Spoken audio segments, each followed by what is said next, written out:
Hi, everybody. Hello, this is, You forgot I'm who the you were. Omega. No, you're not. I'm the Omega. You're I'm Derek the Bard. you're not. You're Diamanda Hagan. Oh, okay, if There you you are. insist. That was a really great camera move that Derek did. Hello! Stop it. That's the noise they made before I hit him. Oh, I went, hello! if you hadn't already guessed, we're doing a commentary because we're both in the same room for once. Yeah, and we are totally commentating over the review that Derek the Bard did. So, we are stealing blip revenue from him, or something. We have him tied up in the bathroom. That sounds nothing like Derek. Shut up. So we filmed this at MAGFest. And, wow, you are like invisible. I am, because I'm a ninja. That's actually Omega's backstory. She's a ninja.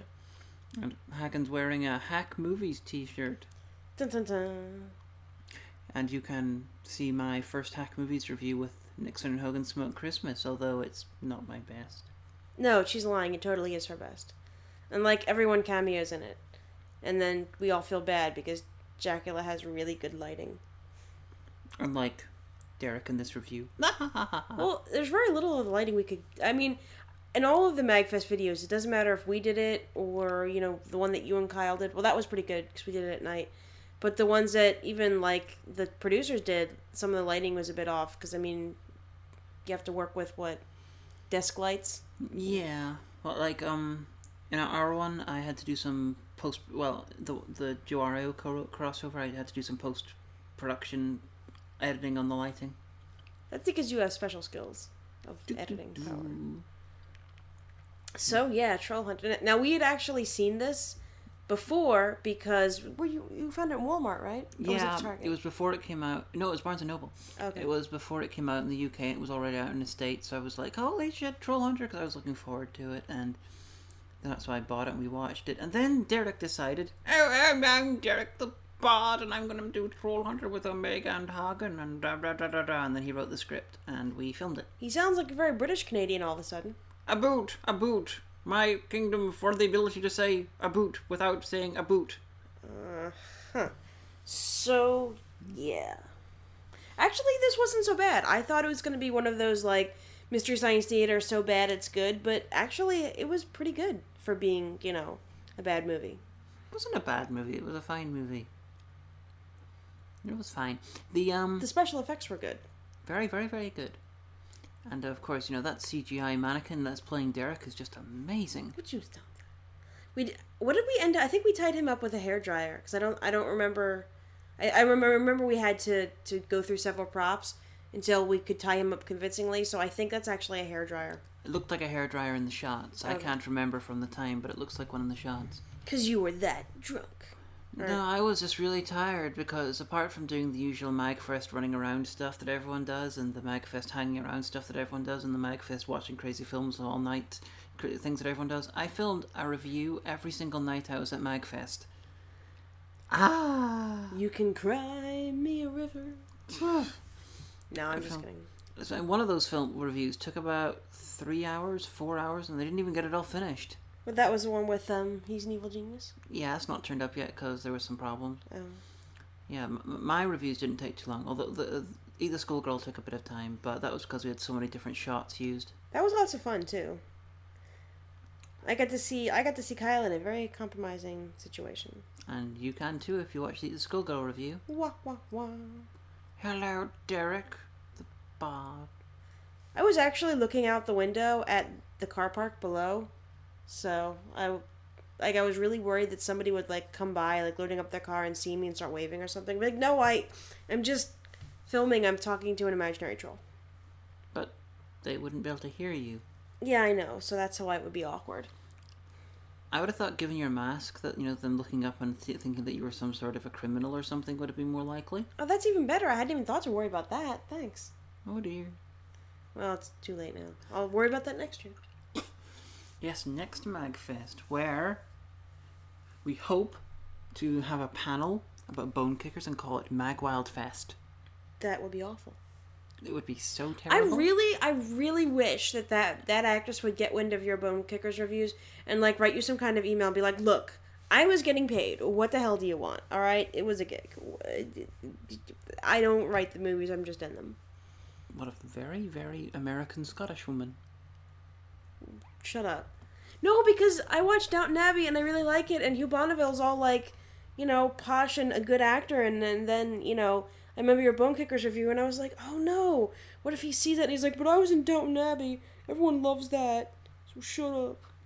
Yeah, but he was also in Mary Shelley's Frankenstein.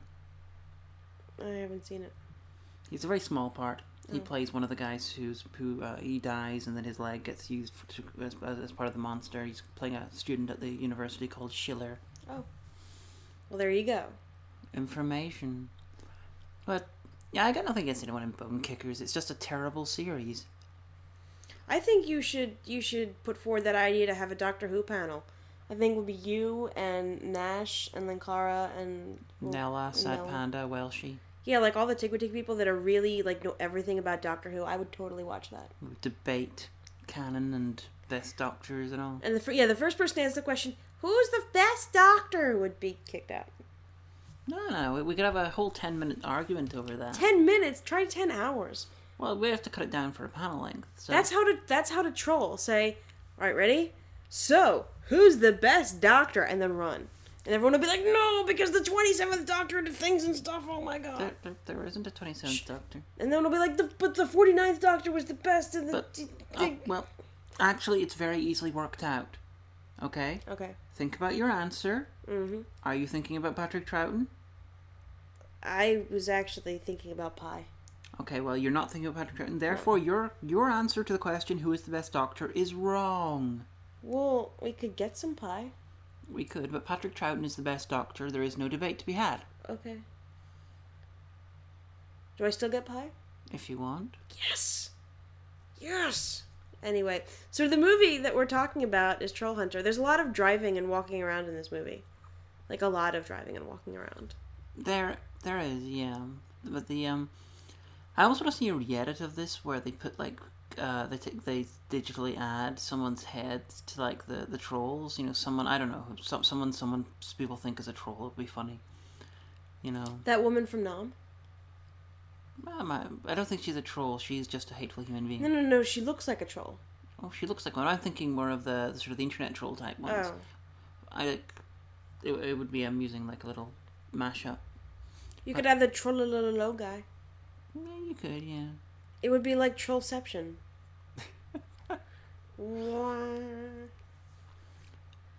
But so Derek, if you want to do another crossover next MAGFest, I think we'd probably do it. But from what we hear, you might not be at MAGFest. Really? I'm just making shit up. Oh. Derek, I'm totally going to do that character sheet for your Aberrant game. I really am going to do that this weekend, I promise. Next MAGFest, I gotta get some crossovers going. Next MAGFest is going to be awesome. So anyone within the sound of my voice, I mean, internet speaking, who's going to be at MAGFest, this year, my birthday will be on the Sunday of MAGFest. So I don't know if we're going to have a big, huge room party on Saturday or Sunday, but consider yourself invited. But we're going to stay till Monday this time. Yeah. 21 to drink. Remember, 21 to drink. But if you do drink... 16 if you become a British citizen. Well, that would be pretty epic, actually. And there will be a better cake this time. Definitely a better cake. Just think, the national embassies in Washington all around there. You could just, American could jump onto the British embassy grounds and drink at the age of 16 because it's technically British soil. Yeah, but there's got to be some... I don't think the British embassy would be very happy with you. Oh yeah, you'd probably get in trouble for like drinking on there or breaking in or something. But the actual alcohol drinking wouldn't be illegal. Yeah, I think though that's kind of a really big international incident to create just to drink early, when you could just do it illegally behind the shed or something. There's a shed at MAGFest? Well, no, I mean the metaphorical shed. Ah, okay. There's a shed. It's Plato's forms. Like somewhere there exists the perfect shed. That's what you drink and smoke behind. I took a month of philosophy in college. Plato was a dumbass. Plato basically... Okay, here's the thing about Plato, which has nothing to do with Trollhunter, but, Plato annoys me because the Republic seems to me to basically be, I followed Socrates and his friends around and I wrote down what they said and na. Shut up. Plato was a wrestler. Really? Mm-hmm. Well, according to action Do you philosophers. smell what Plato is cooking? You ever seen Action Philosophers? Did not even know that existed. It's a comic series. Each issue is basically a comic book retelling of the life of a philosopher. Actually, that sounds pretty cool. It's amusing, and Kyle introduced me to it. And the Plato one has him constantly in a lucha libre outfit for his entire life. Well, the reason Plato annoys me is I had to take a class at Temple University my freshman year called Intellectual Studies, which was code for shit you should know already. And we covered Plato, which I knew already. And the teacher that I had was obsessed with Plato. And so I had to write this big, long-ass essay. If I had to hear the difference between a just and unjust man one more time, I'm going to do something unjust. But, yeah. I stick with what I said originally. Oh, there's the girl that he was like, are you a Christian? No, I'm a Muslim. All right, you better be telling the truth. Well, they didn't know if she was going to get caught or not because of laws. Yeah. I just thought that was so funny. I guess, because it's not an American film, there's so much Christian baw going on in our country that, like, I was like, oh, they brought religion into it and someone got in trouble for being a Christian because they would be killed by trolls. But well, it's no different from, Jack and the Giant Killer. Fee, fi, fo, fum, I smell the blood of an Englishman. It's also the North. Oh, I didn't think of that. So, like, anybody else would be safe except you guys. Well, I'm not English. That's true, you're British. Yeah, I'm Northern Irish / Scottish / British, whichever you want to call me. I don't really British care. Or / Irish, it doesn't British really matter. general. Yeah. Or miscellaneous. Do you want to be miscellaneous? There you go, you're UK miscellaneous. I've decided. Okay, you can rename me Miscellaneous if you want. Because I'm Miscellaneous. That's miscellaneous to you. But I'm sure there exists even in English another version of that, which is like fee fi fo fum I smell the blood of a Christian man. It probably is. And then the king that rewrote the Bible was like, I'm gonna edit that out. I'm sure it wasn't in the Bible. Because the giants were in the Bible. There's fumming in the Bible. Oh yeah, there's the Nephilim, but they're not. I don't think Jack the Giant Killer's in the Bible. No, because Ruth said to Jedediah, you better not go to Norway. No, because see, when Mel Gibson, here's why it makes sense. When Mel Gibson did The Passion of the Christ, he was interviewed on Barbara Walters, and she said, "How do you answer the allegations that you're anti-Semitic?" And he's like, "Well, I mean, I'm not saying that Jews killed Jesus. I'm not saying that, but I'm just saying there wasn't any Norwegians there at the crucifixion. I'm just saying." Which gave me the mental image of, this big, huge guy, blonde hair, blue-eyed Norwegian guy, standing about 2 feet above all the little Semitic people going, "Crucify him! Crucify him!" And I laughed. But Norwegians at the crucifixion. Now, far be it from me to want to try and get intellectual anything out of Mel Gibson, but surely if anyone crucified Jesus, it was the fucking Romans. It was the Norwegians, hon. I like the ending sketch because it implies that even though Hagen and Omega have never really met for reals, except that time that something happens in your 50th anniversary one, it implies that we go out drinking. Well, yeah, because you look like a minion, so I'm not going to be. I'm in my comfort zone. Plus, you can't die, so I can kill you as much as I want. Yeah, that's true. That's really funny. Our characters really haven't ever met. Except for in crossovers, which are non-canon, Alistair, and then the Taint, which was a robot. Yeah, and they've only put that in because we're dating. Look, Derek has really snappy font. It has exciting fonts. It's slightly angled, so it looks like it's moving. Yeah, and it's all adventure font. I just use what came with Windows Movie Maker. I like your one. Mine's I think we're technically done. Watch Derek's reviews; they're good. He's an awesome guy. Read more. Well, we've still got another... Reviewtopia! We have 13 seconds? 12. 10, 9. You should totally go to Reviewtopia, 8, too. 7, 6. Stop it! It's the city 5, of the future and 4, Troll. And 3. Bye. 1.